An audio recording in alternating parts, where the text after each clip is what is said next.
నమస్కారం I dream ప్రేక్షకులకు స్వాగతం. లలితా సహస్రనామం యొక్క వైభవం గురించి ఎంత కొనియాడినా తక్కువే. అయితే లలితా సహస్రనామంలోని ప్రతి నామానికి అర్థం పరమార్థం మనం తెలుసుకుంటున్నాం. ఎలాంటి సమస్య ఉన్నవాళ్ళు లలితా సహస్రనామంలోని ఏ నామాన్ని పలకటం వల్ల ఆ సమస్య నుంచి బయటపడొచ్చో మనకి నానాజీ పట్నాయక్ గారు చాలా వివరంగా తెలియచేస్తూ ఉన్నారు. అందులో భాగంగా ఈ కార్యక్రమంలో ఇవాళ మరిన్ని నామాలకి అర్థం తెలుసుకునే ప్రయత్నం చేద్దాం. ఈరోజు మనతో పాటు ఉన్నారు ప్రముఖ వాస్తు మరియు జ్యోతిష్య పండితులు, ఆధ్యాత్మికవేత్త, లలిత ఉపాసకులు నానాజీ పట్నాయక్ గారు. నమస్కారం అండి. శ్రీమాత్రే నమః. గురూజీ, ప్రతి నామానికి కూడా అర్థం ప్రతి సామాన్యుడికి అర్థమయ్యేంత చక్కగా చెప్తున్నారండి. అంటే ఇలా చెప్పటం వల్ల ఏంటి అంటే బాగా అర్థం అవుతోందండి. అంతకుముందు ఓన్లీ చదివేవాళ్ళం, ఇప్పుడు అర్థం తెలియడం వల్ల ఆస్వాదిస్తున్నాం అంటారు చూసారా, అది జరుగుతోంది. ఈ రోజు కూడా మరిన్ని నామాలకి అర్థాన్ని చెప్తారా గురూజీ? తప్పకుండా అమ్మా. ఇవాళ మనం తీసుకునేటువంటి నామం ఏమిటి అంటే అష్టమీ చంద్ర విభ్రాజ అలికస్థల శోభితాయే నమః. అష్టమీ చంద్ర విభ్రాజ దలికస్థల శోభితాయే నమః. అయితే దీని యొక్క అర్థం ఏమిటి? అష్టమి చంద్రుడు నాటి చంద్రబింబం ఎలా ఉంటుంది? అష్టమ చంద్రుడు అర్ధచంద్రాకారంలో ఉంటుంది. ఈ భాగము, ఈ పాల భాగం ఏదైతే ఉందో అమ్మవారి యొక్క ఈ నుదుటి భాగము అష్టమి చంద్రుడు లాగుంది అని దీని యొక్క అర్థం అనమాట. అష్టమీ చంద్ర విభ్రాజ దలికస్థల శోభితాయై నమః. దీనికి ముందు ఓము, లాస్ట్లో నమః. అయితే ఇక్కడ సరే వసిన్యాది వాగ్దేవతలు అమ్మవారిలో నుంచి 8 మంది 8 కిరణాలుగా బయటకు వచ్చి ఈ యొక్క విషయాన్ని చెప్పడం జరిగింది. మరి దీనివల్ల ఏమిటి అంటే మనకి ఒక్కొక్క తిథికి ఒక్కొక్క దేవత ఉంటుంది. అష్టమి నాటి తిథికి త్వరితాదేవి అని ఉంటుందమ్మా. ఇప్పుడు చూడండి, ఇప్పుడు తిథి శుక్లపక్షము కృష్ణపక్షం అని ఉంటాయి. ఇప్పుడు తీసుకున్నట్లయితే పాడ్యమి, శుక్లపక్షానికైతే కామేశ్వరి, కృష్ణపక్షానికైతే చిత్ర, ఇలాగా విధియ, కృష్ణపక్షానికైతే భగమాలిని, కృష్ణపక్షానికైతే జ్వాలామాలిని, ఇలా ఒక్కొక్కటి ఉంటుంది.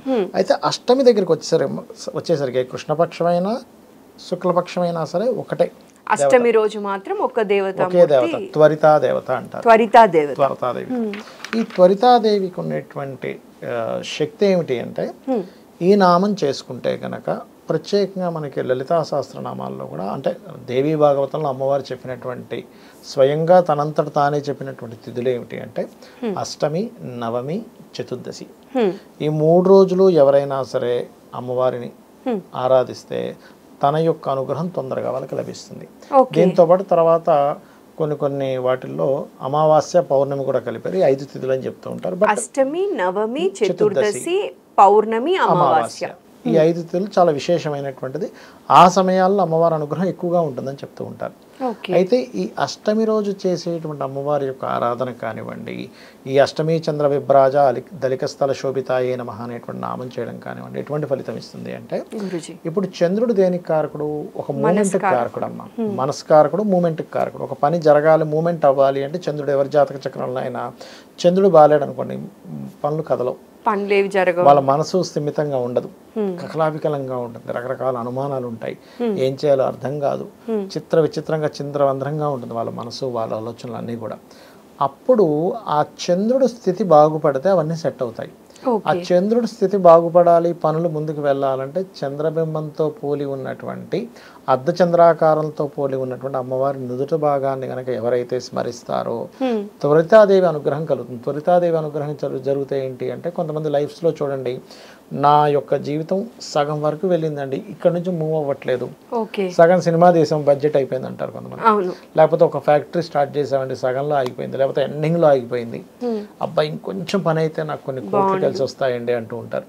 అంటే నా లైఫ్ బాగుపడేది అంటూ ఉంటారు. అంటే సగంలో అయిపోతాయి కొన్ని. అలా సగంలో ఆగిపోయినటువంటి పనులున్నా, ఎక్కువ నిందలు పడుతున్నా ఈ అష్టమీ చంద్ర విభ్రాజ దలికస్థల శోభితాయే నమః అనే మంత్రం కనుక చేసుకుంటే ఖచ్చితంగా అతిథి నిత్యాదేవతలు ఉంటారు. అతిథి దేవత సంబంధించిన అనుగ్రహము కలుగుతుంది, త్వరితాదేవిది అమ్మవారి అనుగ్రహం కూడా కలుగుతుంది. కాకపోతే ఈ నామం చేసిన అమ్మవారి నుదుటి భాగాన్ని చూస్తూ చేయమని చెప్తూ ఉంటారు. అది చేయాలి. అంటే ఈ నామం చదివేటప్పుడు అమ్మవారి ఫోటోలోని అమ్మవారి నుదుర్ని చూడాలి, లేకపోతే ధ్యానంలో కూడా అమ్మవారి నుదుర్ని ధ్యానిస్తూ చేయాలి. అష్టమీ చంద్ర విభ్రాజ దలికస్థల శోభితాయే నమః అనుకుంటూ చేయాలి. చేస్తే కనుక ఖచ్చితంగా వాళ్ళకి పనులు ముందు కదులుతాయి. అది ఇదేంటంటే మనం ఇందాక చూడండి కిరీట భాగంలో మనం అనుకున్నాం. కురివింద మన శ్రేణి కనత్ కోటిర మంది, దాని తర్వాత నుడు భాగానికి వచ్చింది. దాని తర్వాత ఇంకొంచెం అక్కడ ముఖచంద్ర కలంకాభ మృగనాభి విశేషక, ముఖచంద్ర కళంకాభ మృగనాభి విశేషక. దీని యొక్క అర్థం ఏమిటి? అమ్మవారి యొక్క బొట్టు సంబంధించిన నామం ఇది. ఇది ఎవరైనా చేసుకుంటే, ఇప్పుడు చూడండి 5వ తనము అంటారు చూసారా, 5వ తనం అభివృద్ధి అవుతుంది. ఓకే, 5వ తనం కోసం సౌభాగ్యం కోసం ఇది చేసుకోవచ్చు. ముఖచంద్ర కలంకాభ మృగనాభి విశేషక. దీనికి ముందు ఓమునం లాస్ట్ లో నమః కలుపుకొని ఓం ముఖచంద్ర కలంకాభ మృగనాభి విశేషకాయ నమః అనుకోవచ్చు. అయితే ఇది కేవలం 5వ తనానికి మాత్రమేనా, ఇంకేమైనా అంటే జ్ఞానము పెరుగుతుంది. థర్డ్ ఐ ఓపెనింగ్ అంటారు. చాలామంది ఏంటంటే థర్డ్ ఐ ఓపెనింగ్ అంటే వాళ్ళకి ఏదో ఇది ఓపెన్ అయిపోయి అన్నీ కనిపిస్తాయని కాదు, అక్కడ జ్ఞానం పెరుగుతుంది అర్థం. అంటే మీ యొక్క షట్చక్రాలు ఏవైతే ఉన్నాయో అవన్నీ ఒక్కొక్కటి భేదించుకుంటూ అతని యొక్క ఆలోచన విధానం ఒక తారాస్థాయికి చేరుతుందని అర్థం అనమాట. కామన్గా మనందరం కూడా బొట్టు ఎందుకు ఇక్కడ పెట్టుకుంటాము అంటే అక్కడ ఉండేటువంటిది ఏదైతే ఎనర్జీ ఉంటుందో అది ఎనర్జైజ్ అవుతూ ఉంటుంది మనకి. అంటే జ్ఞానం పెరగడానికి పెట్టుకుంటూ ఉంటారు. భగవత్ స్వరూపం ఇక్కడ ఉంటుంది అంటూ ఉంటారు. ధ్యానంలో కూడా చాలామంది మనకి మహర్షులు కానీ యోగులు కానీ సిద్ధులు కానీ చెప్పింది ఏమిటంటే మనం ధ్యానంలోకి వచ్చినప్పుడు మీ ధ్యాసని ఇక్కడికి తీసుకెళ్ళండి అని చెప్తూ ఉంటారు. దానివల్ల ఏమవుతుందంటే కింద నుంచి కుండల్ని పైకి వెళ్ళడం జరుగుతూ ఉంటుంది. ఎప్పుడైతే కుండల్ని ఏదైతే భేదించుకుంటూ వెళ్తూ ఉంటుందో రకరకాల జబ్బులు రాకుండా ఉంటాయి, అనేకమైనటువంటి కర్మలు తొలగుతూ ఉంటాయి. మన ఆరా, మన చుట్టూ ఉన్నటువంటి ఆరా కూడా క్లిన్జింగ్ అవుతూ ఉంటుంది, అంటే ఒక క్లియర్ అవుతూ ఉంటుంది. మన ఆరా బాగుందంటే మన ఆలోచనలు బాగుంటాయి, మన కర్మలు కూడా బాగుంటాయి. అది సో ఈ మంత్రం చేసుకోవటం వల్ల ఇలాంటి ఫలితాన్ని మనం పూర్తిగా పొందవచ్చు మనం.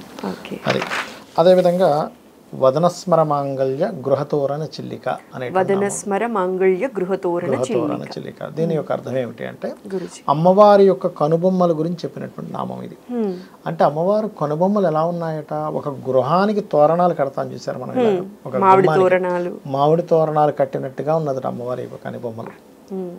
ఈ నామం గనక చేసుకుంటే ఏం జరుగుతుంది అంటే ఎవరికైనా గృహము లేదు అని బాధపడుతూ ఉంటారు చూసారా, నాకు సొంత గృహం లేదండి అని, అప్పుడు మీరు ఉండేటువంటి గృహాన్ని అమ్మవారిగా భావించాలి. ఓకే, భావిస్తూ ఈ యొక్క నామం కనుక ఎవరైతే చేసుకుంటారో వాళ్ళకి గృహ సంబంధించిన యోగం కలుగుతుంది. సర్వసాధారణంగా ఏం జరుగుతుందంటే చతుర్థ స్థానము అంటారు జ్యోతిష్ శాస్త్రంలో, 4వ స్థానం పాడైంది అనుకోండి వాళ్ళకి ఎన్ని ప్రయత్నాలు చేస్తున్నా గృహం కొనుక్కోలేకపోతుంటారు. వాళ్ళు కొన్నిసార్లు చేతిలో డబ్బులు ఉంటాయి, అన్నీ ఉంటాయి, కానీ దొరకలేకపోతున్నారు. అంటే వాళ్ళకి ఏంటి, వాళ్ళ టేస్ట్కి తగ్గ గృహం దొరకదు. ఒకసారి వాళ్ళు ఏదో అపార్ట్మెంట్ అనుకుంటారు, చూస్తే అక్కడ అంత బాగోవు, అంతా కూడా ఎమ్యూనిటీస్ అంత గొప్పగా ఉండవు, లేకపోతే ఇరుకిరుగ్గా ఉంటుంది. కొన్నిసార్లు భార్యకి నచ్చుతుంది, భర్తకి నచ్చదు, భర్తకి నచ్చితే భార్యకి అది నచ్చిందంటే పిల్లలకి స్కూల్ దూరం అవుతుంది, కాలేజ్ దూరం అవుతుంది, లేకపోతే వీళ్ళ వర్క్కి దూరం అవుతుంది. ఎన్నో కాంప్రమైజ్లతో తీసుకోవాల్సి వస్తుంది. ఒక్కొక్కసారి ఏమవుతుందంటే వీళ్ళ జన్మజాతకంలో ఆ టైం నడవదు, గృహం కొనుగోలు చేసే సమయం నడవనప్పుడు కూడా వీళ్ళకి రాదు. ఇంకొకసారి ఏమవుతుందంటే కొన్నిసార్లు హస్బెండ్ తీసుకుందాం అనుకుంటారు కానీ ఆయన జాతకంలో గృహయోగం ఉండదు, భార్య జాతకంలో ఉంటుంది. అలాంటప్పుడు ఏం చేయాలి, భార్య పేరు మీద కొనాలి, అతని పేరు మీద కొనకూడదు. అలా కొనకూడని సమయాల్లో అది కొన్న తర్వాత ఇబ్బంది వస్తూ ఉంటుంది. అలా ఏదైనా దోషం ఉండి మీరు కొనలేకపోతున్నారు అన్నప్పుడు ఈ నామం చేసుకోవాలి. వదనస్మర మాంగళ్య గృహతోరణ చిల్లికాయ నమః. అంటే అమ్మవారి యొక్క వదనస్మర మాంగళ్య అంటే వదనం ఎలా ఉందట, గృహతోరణ చిల్లిక, అమ్మవారి యొక్క కనుబొమ్మలు ఇలా తోరణాలలాగా ఉండి అలా ఉందట అమ్మవారి యొక్క ముఖము అని అర్థం అనమాట. ఎంత అర్థం ఉంది గురూజీ. అంటే ఏదో చదువుతూ వెళ్ళిపోతూ ఉన్నాం, ఇవాళ ఫస్ట్ నేర్చుకున్నప్పుడు గంట పట్టింది, ఇప్పుడు 40 minutes లో చదువుతున్నాం, ఇప్పుడు అరగంటలో చదువుతున్నాం అన్నట్టే చదువుతున్నాను తప్ప ఇంత అర్థం తెలిస్తే ఎంత చక్కగా ఆస్వాదిస్తూ చదవచ్చు, అమ్మవారిని ఎంత చక్కగా ఆరాధించవచ్చు. అంతే కదా. ఇప్పుడు ఏంటంటే మనం అర్ధచంద్రుడిని చూసామనుకోండి వెంటనే మనకి అది అమ్మవారిని దుటి భాగం కదా అని గుర్తుకొస్తుంది. ఇల్లుని చూసామనుకోండి వదనస్మర మాంగళ్య గృహతోరణ చిల్లిక అని గుర్తొస్తుంది. అంటే మనం కిరీటాన్ని ప్రతి దగ్గర అమ్మవారిని చూస్తుంటాం. అంటే ఒక ప్రమోషన్ వచ్చింది, ప్రమోషన్ ఏదో కాదు, అమ్మవారి యొక్క అనుగ్రహం, అమ్మవారు పెట్టిన భిక్ష, ఆలోచన విధానం మారిపోతుంది.